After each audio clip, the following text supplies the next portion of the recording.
આ પ્રમાણે રાણી મહારાજા હરિશ્ચંદ્રના કંઠમાં વળગી પડ્યા, દુઃખ ભરેલા શબ્દોથી વિલાપ કરવા લાગ્યા.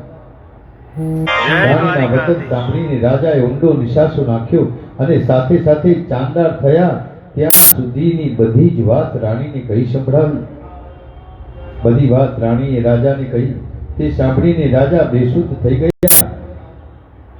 તેમણે મૃત પુત્રને ઉપાડી લીધો ને ત્યારે ધર્મપરાયણ રાણીએ રડતા રડતા રાજાને કહ્યું કે રાજન, હવે આપ આપના સ્વામીનું દાસત્વ નિભાવો. મારું માથું કાપીને આપ સ્વામી દ્રોહ અને અસત્યવાદી થવામાંથી બચી જાઓ. રાજેન્દ્ર, આપની વાણી અસત્ય ન થવી જોઈએ. રાજા બોલ્યા કે પ્રિય, તારા મુખેથી આવું નિષ્ઠુર વચન કઈ રીતે નીકળ્યું? વિચાર તો કર કે જે કર્મ કહેવું અશક્ય છે તે કરી કેમ શકાય? પત્નીએ કહ્યું કે પ્રભુ, મેં ભગવતી ગૌરીની ઉપાસના કરી છે, દેવતાઓ અને બ્રાહ્મણોને પૂજ્યા છે. તેમના આશીર્વાદથી આપ આવતા જન્મે ફરીથી મારા પતિ અવશ્ય બનશો. રાણીની આ વાત સાંભળીને રાજા જમીન પર ઢળી પડ્યા. તે અપાર દુઃખી થયા. રાજા બોલ્યા કે પ્રિય, હવે વધારે દિવસ આવું દુઃખ ભોગવવાની નથી. હવે આ શરીરને ટકાવી રાખવા હું અસમર્થ છું. મારું દુર્ભાગ્ય તો જુઓ, હું ચાંડાળની આજ્ઞા વિના સળગતી ચિતામાં પ્રવેશ કરી જાઉં તો બીજા જન્મમાં મારે આ ચાંડાળની નોકરી કરવી પડશે. મારે ઘોર નરકમાં જઈને ભયંકર યાતનાઓ ભોગવવી પડશે. મારા વંશની વૃદ્ધિ કરનારા મારો આ એક પુત્ર હતો, તે પણ બળવાન દેવના પ્રકોપથી કાળનો કોળિયો બની ગયો છે.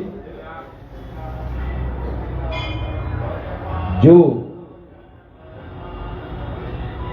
તું મારી વાત સાંભળ, મનને ચિંતાથી મુક્ત કર અને પવિત્ર હાસ્યવાળી મારી આજ્ઞાથી હવે તું બ્રાહ્મણને ઘેર જા ને જો તે દાન હવન અને બ્રાહ્મણોને સંતુષ્ટ કર્યા હશે તો બીજા જન્મમાં આપણા પુત્ર સાથે તારો અને મારો સમાગમ થશે.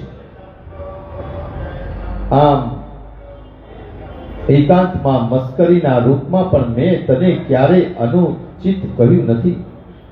રાજાની પ્રિય પત્ની છો, આવા અભિમાનમાં આવીને તારે તે બ્રાહ્મણનું ક્યારેય અપમાન કરવું નહીં, કારણ કે માલિકને દેવતા સમાન જાણીને તેમને બધી રીતે સંતુષ્ટ કરવું એ જ તારું કાર્ય છે. રાજાએ કહ્યું કે હવે હું પણ અગ્નિમાં કૂદી પડીશ, કારણ કે હવે હું આ દુઃખ સહી શકું તેમ નથી. ભગવાન આપની સાથે હું પણ આવીશ અને તેમાં જ મારું કલ્યાણ છે. હું આપની સાથે રહીને સ્વર્ગ કે નરક બધું ભોગવી લઈશ. રાણીની વાત સાંભળીને મહારાજ હરિશ્ચંદ્રએ કહ્યું કે પ્રતિવતે એવ મસ્તુ એવું જ થશે. સુતજી કહે છે કે ત્યાર પછી હરિશ્ચંદ્ર રાજાએ ચિતા તૈયાર કરી અને તેના પુત્ર રોહિતને સુવડાવી દીધો. પોતે રાણી સહિત બે હાથ જોડીને જગતના ઈશ્વરી પરમેશ્વરી 100 આંખોવાળી દેવીનું ચિંતન કરવા લાગ્યા. પાંચે કોષની અંદર રહેલા બ્રહ્મ રૂપ લાલ વસ્ત્ર ધારણ કરવા વાળા, કરુણાના સાગર જાત જાતના આયુધો ધારણ કરવા વાળા, આ જગતનું પાલન કરનારા તરત ત્યાં આગળ પધાર્યા. તમામ ઇન્દ્રાદિ દેવતાઓ એ ધર્મને આગળ કરીને ત્યાં પધાર્યા. બધા દેવતાઓએ આવીને એક સ્વરમાં કહ્યું કે રાજન મહાપ્રભુ સાંભળો, આપ સાક્ષાત બ્રહ્મા સ્વયં ભગવાન ધર્મ સિદ્ધો, માનુતો વૈશ્વદેવો, ચારણો, લોકપાલો, નાગો, ગંધર્વો અને રુદ્ર ગણો, અશ્વિની કુમારો તથા બીજા અનેક દેવતાઓ અહીં પધાર્યા છે. તેમજ ત્રણેય લોક સાથે જે ધર્મની મિત્રતા કરવા ઈચ્છે છે તે વિશ્વામિત્રજી પણ અહીં આવ્યા છે અને તેઓ સંતુષ્ટ થઈને તમારી અભિલાષા પૂરી કરવાની ઈચ્છા રાખે છે. ધર્મ રાજા બોલ્યા કે રાજન, તમારે આવું સાહસ ન કરવું જોઈએ, કારણ કે તમારામાં જે સહનશીલતા, ઇન્દ્રિયોને વશમાં રાખવાની પૂરી યોગ્યતા તથા સત્વ વગેરે સદગુણો છે, તેનાથી પ્રસન્ન થઈને હું તમારી સામે આવ્યો છું. ઇન્દ્રએ કહ્યું કે હરિશ્ચંદ્ર, હું ઇન્દ્ર તમારી સામે ઊભો છું. આજે સ્ત્રી પુત્ર સાથે તમે આ સનાતન વિશ્વ પર વિજય પ્રાપ્ત કરી લીધો છે. રાણી અને રાજકુમારને સાથે લઈને હવે તમે સ્વર્ગમાં પધારવાની કૃપા કરો. તમારા સિવાય બીજો કોઈ કર્મશીલ મનુષ્ય સ્વર્ગ વિજય મેળવે એ સંભવ નથી. ત્યાર પછી ઇન્દ્રએ આકાશમાં જઈને ચિતા પર સૂતેલા રાજકુમાર રોહિતના અપમૃત્યુને દૂર કરનારી અમૃત વૃષ્ટિ કરી અને સાથે સાથે પુષ્પ વૃષ્ટિ પણ કરી. દેવતાઓના દુંદુભી ભાગવા માંડ્યા અને મહારાજ હરિશ્ચંદ્ર મોટા મહાત્મા પુરુષ થયા. તેમના મૃત્યુ પામેલા પુત્રમાં ચેતના આવી ગઈ ને સ્વસ્થ થઈ તે પ્રસન્ન થઈને ઉભા થયા. રાજાએ તેમને હૃદય લગાડ્યું અને રાણી પણ ત્યાં જ હતા. તમામ સંપત્તિ તેમની પાસે આવી પહોંચી. દિવ્ય માળા અને વસ્ત્રોથી મહારાજ શોભવા લાગ્યા. તેમને અપાર શાંતિનો અનુભવ થયો ને તેમના હૃદયમાં ખૂણે ખૂણે આનંદ ઉભરાવા લાગ્યો. ક્ષણવારમાં બધી પરિસ્થિતિમાં અદ્ભુત ભગવાન ક્ષણવારમાં બધી જ પરિસ્થિતિમાં અદ્ભુત પરિવર્તન લાવી શકે છે. એમ પરિવર્તન આવી ગયું. પછી ઇન્દ્રએ રાજા હરિશ્ચંદ્રને કહ્યું કે મહારાજ, હવે તમે સ્ત્રી પુત્ર સાથે સ્વર્ગમાં ચાલો. આ ઉત્તમ ગતિ તમારા કર્મના ફળ રૂપી છે, તમને પ્રાપ્ત થશે.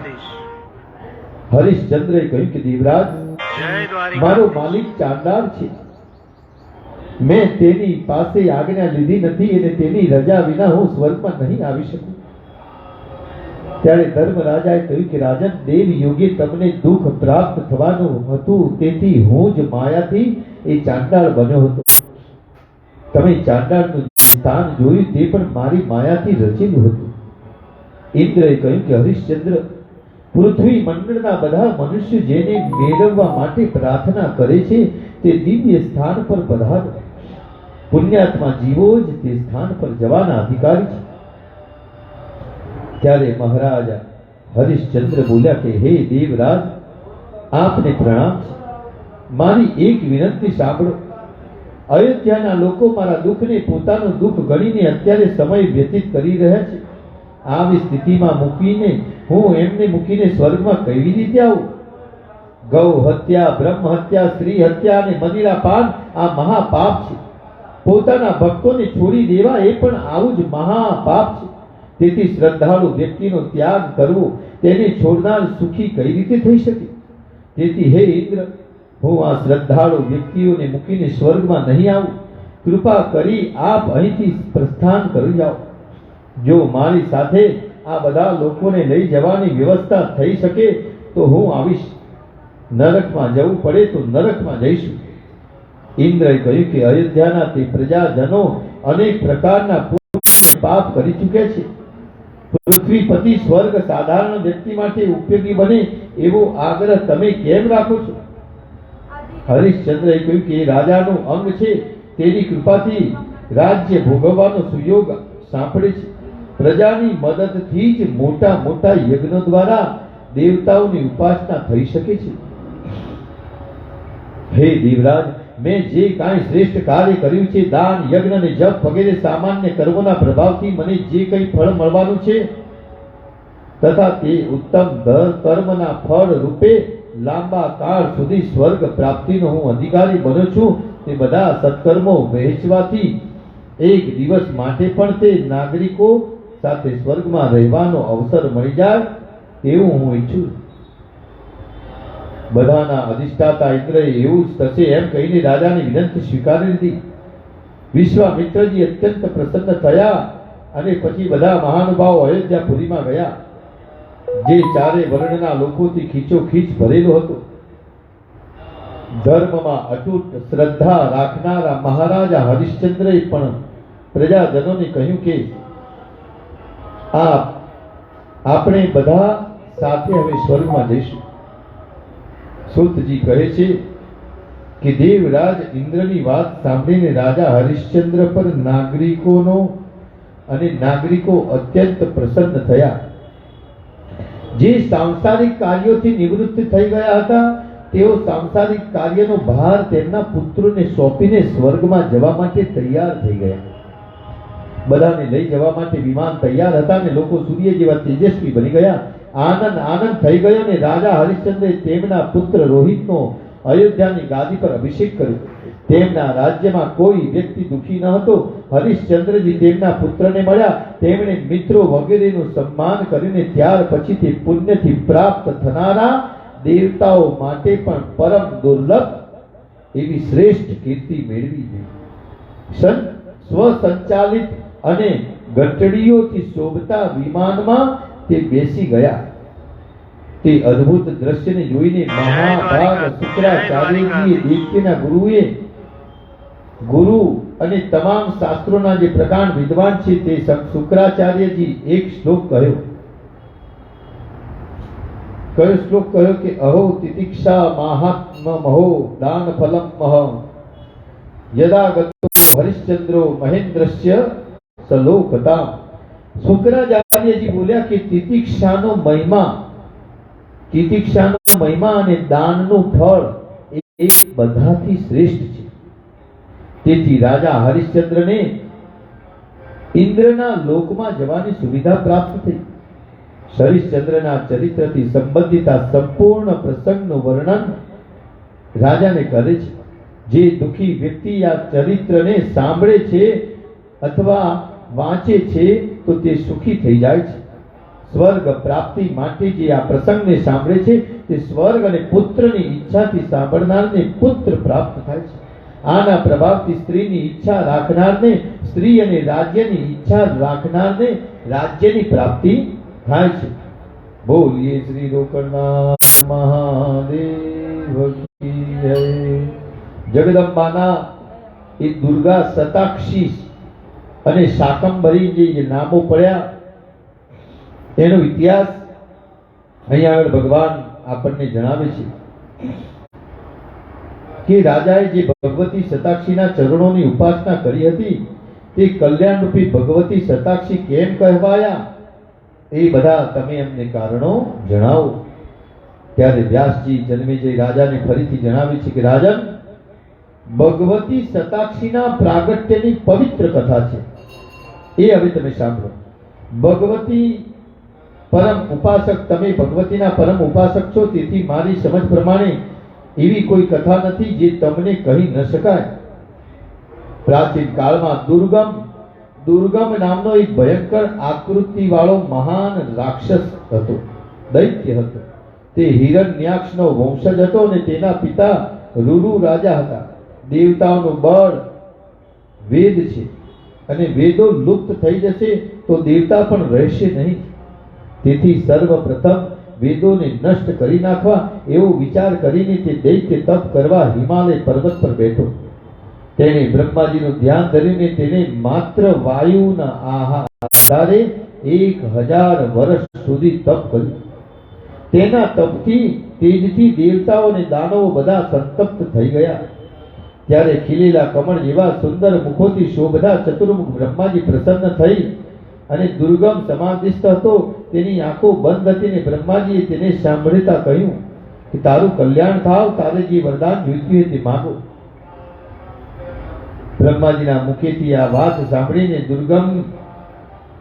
દુર્ગમે કહ્યું કે હે સુરેશ્વર, દુર્ગમ આ સાંભળીને કહે છે કે બ્રહ્માજીની વરદાન માંગ્યું, સુરેશ્વર મને બધા વેદો આપવાની કૃપા કરો. બધા વેદ મારી પાસે આવી જાય. મહેશ્વર સાથે સાથે મને એવું બળ આપો કે હું દેવતાઓને હરાવી શકું.